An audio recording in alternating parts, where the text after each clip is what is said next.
Hello കൂട്ടുകാരെ, ഞാനിന്ന് തയ്യാറാക്കാൻ പോകുന്നത് ഇലിമ്പംപുളി അച്ചാറാണ്. ഇലിമ്പംപുളിയാണിത്. അപ്പോൾ ഇത് ഉപ്പും മഞ്ഞളും ഇട്ട് നല്ലതുപോലെ അരിഞ്ഞ് നല്ലതുപോലെ തിരുമ്മി റെഡിയാക്കി വെച്ചതാണ്.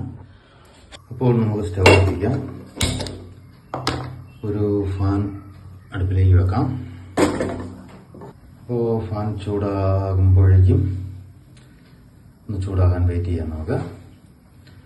അപ്പോൾ ഫാൻ ചൂടായി വന്നു. നമുക്കിതിലേക്കൊരു 3 സ്പൂൺ നല്ലെണ്ണയാണ് ചേർത്ത് കൊടുക്കുന്നത്.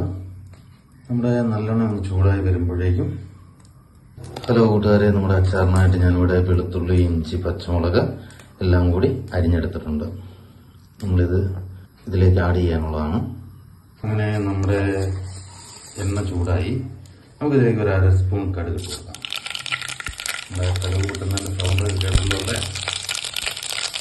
ഒരു 1/2 സ്പൂൺ ഉലുവായിട്ട് കൊടുക്കാം. ശേഷം നമുക്ക് തീ ഒന്ന് കുറച്ച് വെച്ചുകൊണ്ട് നമ്മുടെ ഇഞ്ചി, പച്ചമുളക്, വെളുത്തുള്ളി ആഡ് ചെയ്യാം.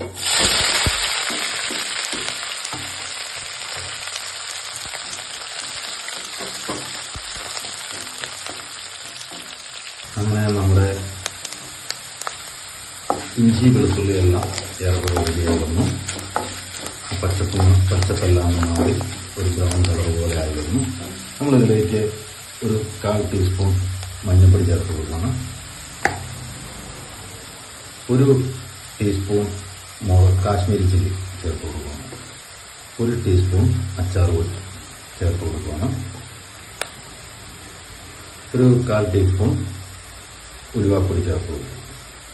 ശേഷം നമുക്ക് ഇതെല്ലാം ഇളക്കി യോജിപ്പിക്കാതെ ആ പച്ചമണമെല്ലാം മാറുന്ന.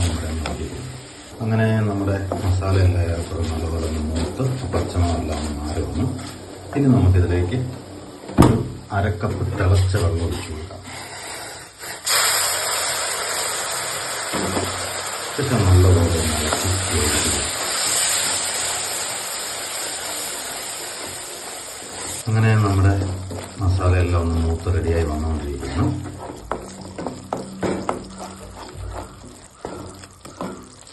ഇനി ഇതിലേക്ക് ഒരു 1/2 കപ്പ് സുർക്ക വിനാഗിരി ചേർത്ത് കൊടുക്കാം. നല്ലപോലെ നല്ല യോജിപ്പിക്കുക. ഒന്ന് തിളച്ച് വരുന്നതുകൊണ്ട് നമുക്ക് വെയിറ്റ് ചെയ്യാം. അങ്ങനെ നമ്മുടെ ഗ്രേവി ഏറെക്കുറെ ഒന്ന് തിളച്ച് വരുന്നുണ്ട്. നമുക്കിതിലേക്ക് ഒരു 1/2 സ്പൂൺ ഉപ്പ് ചേർത്ത് കൊടുക്കാം. ശേഷം ഇളക്കി കൊടുക്കാം. അങ്ങനെ തിളച്ച് റെഡിയായി. നമ്മളിതിലേക്ക് ഇലിമ്പംപുളി ആഡ് ചെയ്ത് കൊടുക്കുകയാണ്.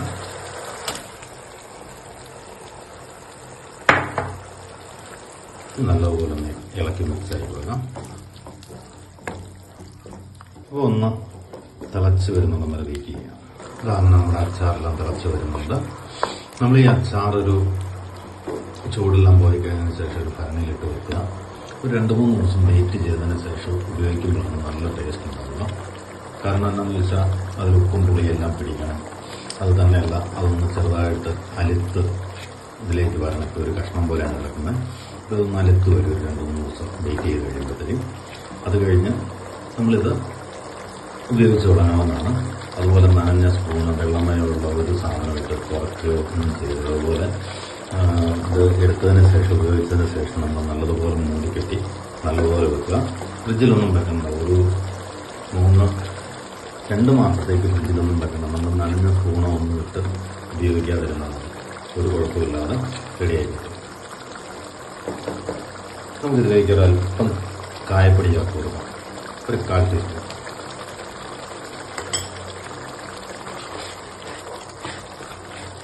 അങ്ങനെ നമ്മുടെ അച്ചാർ റെഡിയായിരിക്കുകയാണ്. അപ്പോൾ ഈ വീഡിയോ ഇഷ്ടമായെങ്കിൽ തീർച്ചയായും ഷെയർ ചെയ്യണം. നിങ്ങളുടെ അഭിപ്രായങ്ങൾ കമൻറ്റിൽ അറിയിക്കുക. സബ്സ്ക്രൈബ് ചെയ്യുക, സപ്പോർട്ട് ചെയ്യുക, ബെൽ ബട്ടൺ അമർത്തുക.